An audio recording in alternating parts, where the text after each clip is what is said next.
Humans have collected things since the dawn of time. Over the years, we all have accumulated so many items, some that may hold sentimental value, or simply just because we like them. But when does collecting start to become overconsumption, or even worse, a hoarding disorder? Hi! My name is Jaden, and I make commentary videos on culture, media, and kind of whatever I feel like yapping about that's going on in the world, or that I just want to yap about for the sake of yapping. I just like to yap, what can I say?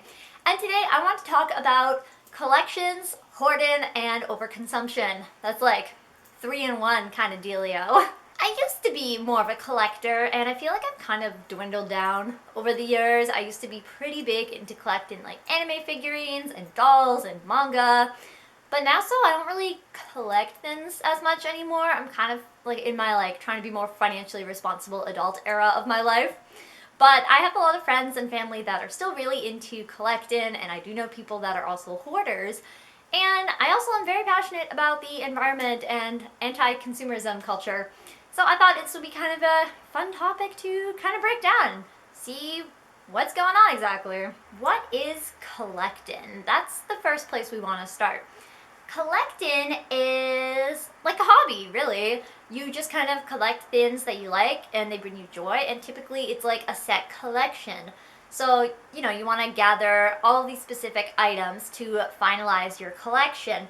Think like stamps or postcards, doll collections, figurines, book series, etc. Collectors often really love the stuff that they collect, and they do keep them clean, organized, and on display, and they like to join a lot of communities and go on little collection hunts with like-minded people. So it's like a very community-centric hobby.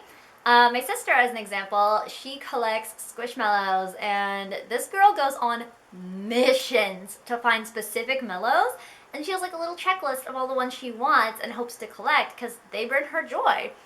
Although her collection is pretty massive, I feel like it's kind of leading a little bit more towards Hoarderville, but she's happy with it. She does put them on display, so maybe not. Collectors also really like to research the stuff that they are collecting, and they hold a value to them. It's something that just genuinely brings them joy. They feel satisfied having the whole collection. They like to look at their collection, keep it well maintained. Usually it's like super well preserved. Some people keep their collections in like fresh, like in their box items. Some people take them out of the box but put them in like glass or plastic display shelves. And they're just very passionate about what they collect. Yeah, there's no harm in that, right? Possibly. Collectors are also smart when it comes to what they're collecting. So a lot of hardcore collectors do have like a set budget and set pieces in mind that they do want to find. And that's what they will save for. They'll save for those specific items to complete their collection, and not just randomly buy something for the sake of buying it to get the dopamine, because they're actually seeking out these products. Some people will travel to find their collections. Again, bringing my sister back into this conversation, she goes on what she calls squish hunts. If someone makes a post in like one of her Squishmallow communities saying that I don't know, Malcolm was spotted at like this grocery store at this time, then she will travel all the way there, even if it's like hours away. She once traveled all the way out to like Seattle, and we're in Vancouver, just so she could find like a Squishmallow. That's dedication. And she has separate savings in her bank for collecting stuff, and that way she's still responsible. She can pay her bills, whatever, buy necessities, but then she has her like collection budget of like how much stuff she can buy, and she makes sure that like when she is buying something, it's like an appropriate size. She has a place for it. And then collectors are also into doing trades. So if they have something but they're looking for something a little bit more, like a different item, then they'll collect things to trade, and then they trade with other collectors, and they have like community events, and yeah, it's a lot of community based, and it's a hobby. What is hoarding? Hoarding is actually a mental health disorder. It is recognized in the DSM-5 as a mental health disorder. DSM-5 defines hoarding disorder as the persistent difficulty in parting with possessions, regardless of their actual value, due to the perceived need to save them and the distress associated with discarding them. Typically, hoarding disorder is related to OCD or PTSD or anxiety. Usually it is triggered by some kind of traumatic event that leads the person into obsessing over a bunch of random items.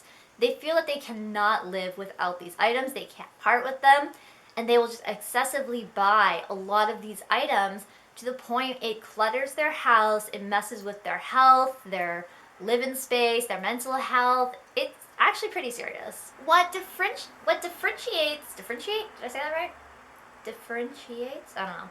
Anyways, what sets collecting and hoarding apart from each other is definitely the way the items are looked after. Like I mentioned, collectors, they have set budgets, set plan, displays, they keep it clean and organized, and they're only looking for specific items for their collection. Hoarders will buy anything. If they don't have a set collection, they'll just buy something or even see something like on like the side of the road that they're like, oh, I want that just for the sake of having it. And they do form an unhealthy attachment to these objects.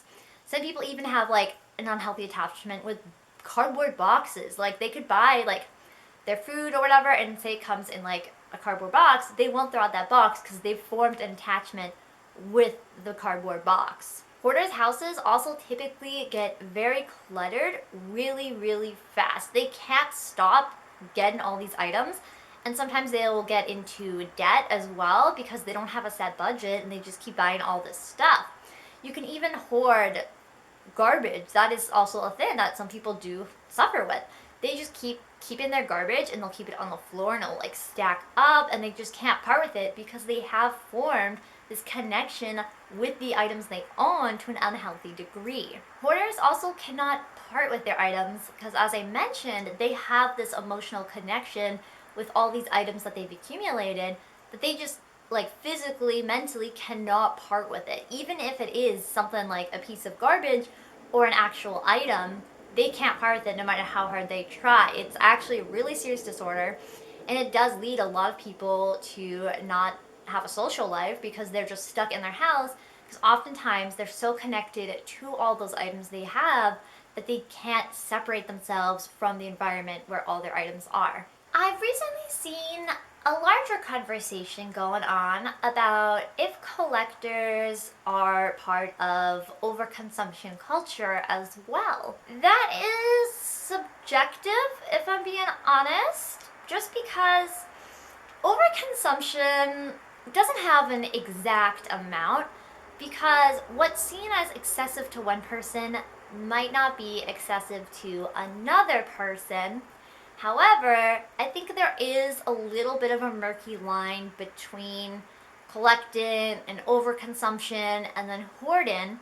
Hoarding, I definitely think, does fall under overconsumption because that is excess items that have no purpose and are just sitting there doing nothing and are just random. Collecting, yes, it can be considered overconsumption as it does have an environmental impact. Because if you think about it, anything you buy, regardless, will have an environmental impact, especially if it's something you're buying online, because a lot of fuels and stuff are used to ship items. A lot of factories like mass produce items. Hi, Tabitha! Especially if you are collecting something that is still in production, then that definitely is going to fall more so under the environmental and overconsumption kind of aspects because those items are being mass produced. However, if you're collecting items that are no longer in production, does it count as overconsumption? Yes and no. See, that's what I'm saying. It's a murky topic because overconsumption is when you're just buying a lot of items with no purpose, right? It's just an excess amount of stuff that might end up in the landfill. And the environmental impact is more so the process of these items being produced, the volume that they're being produced, and where they're coming from, where they're made, etc. It's kind of hard because like no matter what you buy, it still impacts the environment, but you know, we kind of have to buy stuff in order to live and survive in this world. It can be somewhat ethical if you are buying stuff that is used or no longer in production. Those are definitely more sustainable ways of collecting items.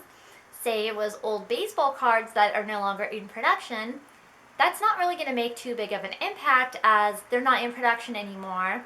They've already all been created, and now people are selling them and trading them. So like you're not fully affecting the environment because it's not in mass production, like if you were collecting Stanley Cups as an example. That leads to overconsumption and environmental impacts because they keep producing these and they're not really going to decompose over time as well, because the point of a Stanley Cup is to be a reusable cup that's supposed to last you your lifetime. But when people keep buying all these, Stanley will keep making more and make a collection because the company itself no longer cares about the environment because they've been so like popularized to the point where they're like, oh, let's make limited edition collections, which does cause waste. I'm pretty sure I read somewhere that they use lead in a lot of their production, and a lot of their stuff is shipped out as well, which again, that takes up a lot of carbon and fossil fuels, which causes more of an impact to the environment. Overall, collecting those more trendy and cool products is going to be more harmful to consumerism culture and the environment, because you need to think, are you collecting these items because you genuinely like them and will use them and be proud of them? Or are you collecting them just to flex on TikTok that you have this limited edition Stanley Cup and it goes to your collection of Stanley Cups, and you got your Stanley Cup a backpack and its own plate and a lip balm holder?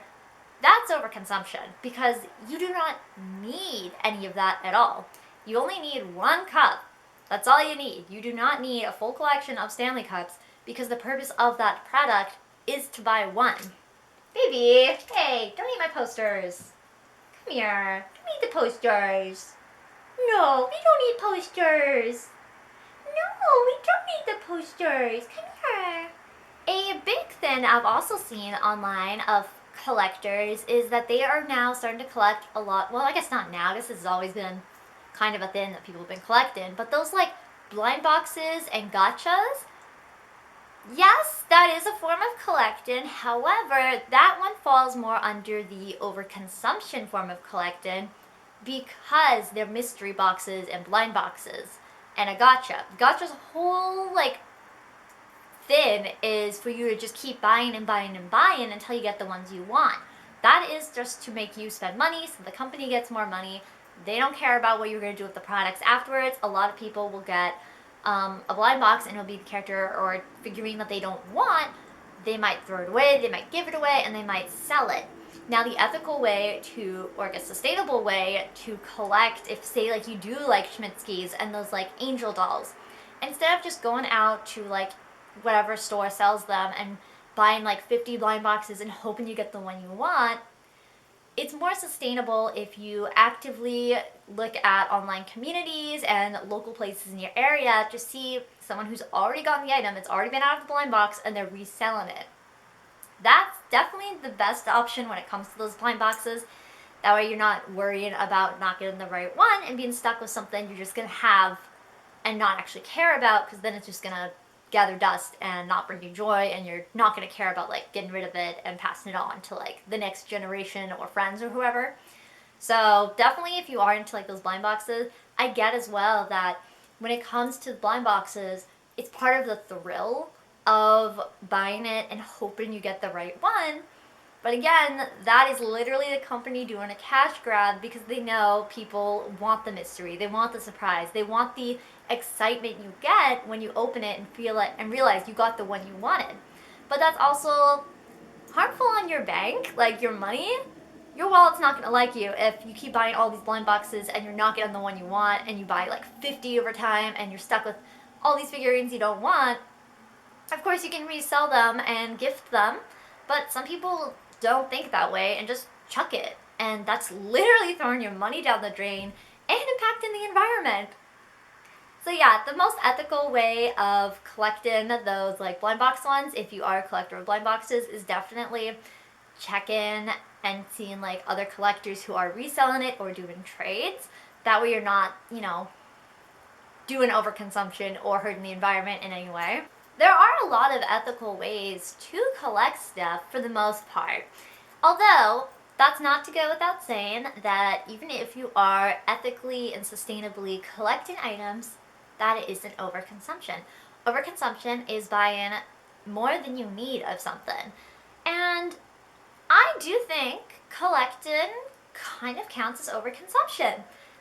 Yet, I am being a hypocrite because, as I mentioned, I've been a collector. I might be a collector again in the future. I don't know. It kind of makes me feel gross because I'm like, ew, I don't want to like harm the environment any more than like I already do without trying, because there's no way to be 100% like the perfect anti-consumer and the perfect person. We're all going to we're all going to affect the environment and the economy regardless of what we do. It's just a matter of being more self-aware and environmentally conscious and doing your part to at least try and help and reduce what is going on. Because a lot of stuff we buy anyways, that is going to affect the world around us. So it's just more of a matter of like being smart about what you're buying and what you're going to use it for and how long it's going to last you and what you're going to do when you no longer need the item, how are you going to gift it or resell it or pass it on. Is it like, for a lot of collectors as well, they want to pass on their collections to the younger generation. A lot of these collectors, if they have like children, an example, they want their children to inherit these items. And a lot of collections also do become sources of income over time. Think about Beanie Babies. Beanie Babies were a massive thing people were collecting, and they sell for so much money. Oh my gosh.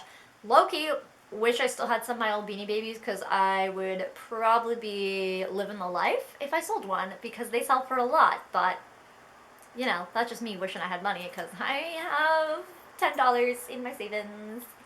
Psychological effects. Now, collecting in its own is not hoarding. However, collecting can turn into hoarding. I'm not saying that every single collector will eventually turn into a hoarder. That's not how it works, okay? Like, they're completely different things, right? Collecting is a hobby, it's community-based, and it's fun and brings you joy, like we already discussed. And hoarding, as we also discussed, is a actual mental health disorder, right? But it is possible for collectors to become hoarders, or even if you're not a collector, it's still possible to become a hoarder because it is caused by significant mental health issues and traumatic events. Sometimes you might think that you are a collector and you're actually a hoarder. A lot of people don't tend to realize the problem is a problem until the problem has gotten too big, right?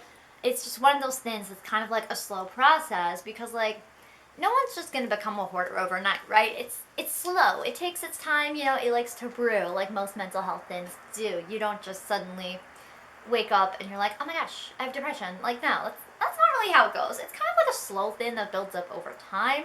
So maybe you are a collector and yeah, you have the occasional mental health struggle here and there, but perhaps something really bad happens and you start treating your collection as a coping mechanism. And so you start expanding your collection to different avenues and you're like, oh, instead of just collecting one specific category of like, I don't know, stamps, I'm gonna now start collecting these figures. And then you're like, okay, those have bring me joy. So maybe if I start collecting this other thing, that's also gonna help me feel better. And then that slowly just starts to take over. And you're like, okay, so collecting this and this is making me feel good. I still don't feel great, so I'm gonna start collecting something else now as well. And then it gets to the point where you're not even thinking about it as a collection and you're just simply mindlessly buying items or even just mindlessly grabbing items you see and putting those in your collection of stuff. That's when it really starts to become more of an issue and you don't realize it. Over time, you would start to feel an intense emotional connection to all these items because now you're associating those with being your new source of joy due to whatever traumatic experience you went through. And you can only feel that joy and dopamine when you are buying random items, which is also connected to a shopping addiction, which, hello, I had that for a while. I've been improving, so you know, it's fun. But yeah, shopping addictions are also kind of connected with hoarding as well, because again, you're buying excess amount of stuff putting yourself into debt, and just trying to rely on that rush that it gives you, and that way you actually feel something positive opposed to not feeling anything positive. And then over time, your entire space is just cluttered and filled with so much stuff that it's overwhelming, and you're like, well, I can't get rid of this because it made me feel something when I got it, and if I get rid of it, that joy's gonna leave me, which it's not gonna leave you, I promise. If that is something you are struggling with, it might feel like it's leaving you, which is why they have professional help for these kinds of situations. A lot of the psychological effects with being a hoarder or overconsumer as well tend to lead you to be more socially withdrawn. Because you are so attached to these possessions, like I mentioned earlier, you get so attached to these that you don't want to leave them. And then maybe you still do have friends and family in your life, but they're not going to want to go to your space now because it is so cluttered. And the space alone, when you do have too much items, that does cause problems. It also leads to physical effects that can harm you, because if you have so much stuff and it can be blocking specific air paths in your home, it can gather too much dust, which can cause respiratory issues, and then you're just stuck in this unhealthy environment. And then when you're in an unhealthy environment, that affects you even more mentally, and you do think like, maybe I should clean stuff out, but then you can't because you're too attached to these items. Even the thought of getting rid of the items can set someone off into a really intense state of anxiety and fear, and even a state of depression, because they are so attached to these possessions that they just can't imagine their lives without them. And even the thought of getting rid of them or seeking help can be a scary thing, because they don't want to lose that personal connection they have with these items, especially when they are so socially and emotionally withdrawn from other people. They now associate all their positive moments with these items. That kind of covers everything I really wanted to talk about in this video. It's, again, like I mentioned, it's a gray area because we all collect things. Some people are hoarders, and overconsumption is something we can't necessarily get rid of. And I don't know, I'm just curious to know what other people's thoughts are on this topic. Do you see collecting as overconsumption, or do you think it's not overconsumption until it turns into hoarding? What are your thoughts? I would love to know in the comments below, because I don't know, it's just an interesting topic, and I had fun researching this one. It was a good time. I mean, like, it was also really sad because, you know, obviously the mental health impacts are not a very nice thing to think about, or think about people even experiencing, because that's really sad and really scary. And if you are struggling with hoarding, then definitely please try to seek out some help. You can reach out to your local mental health community center, whatever they call it, or even just your GP, and, you know, try to get steps in the right direction. It will be hard and it will be scary for sure, but it's better to make small changes, you know, because it's not healthy, and I don't want people to not be happy or healthy or any of that. So yeah, if you are struggling with that, please seek help, because it's important.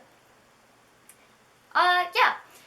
Anyways, I hope you enjoyed this discussion. Like I mentioned, share your thoughts in the comments below, and I guess I will see you in my next video. So yeah, take care of yourselves. Have a great day. Yeah, okay. Bye! I gotta show you who was beside me the whole time. Look at Gojo. Hi, Gojo. Hello. Oh, you're so cute. He was beside me the whole time I was filming. What a cute face you have.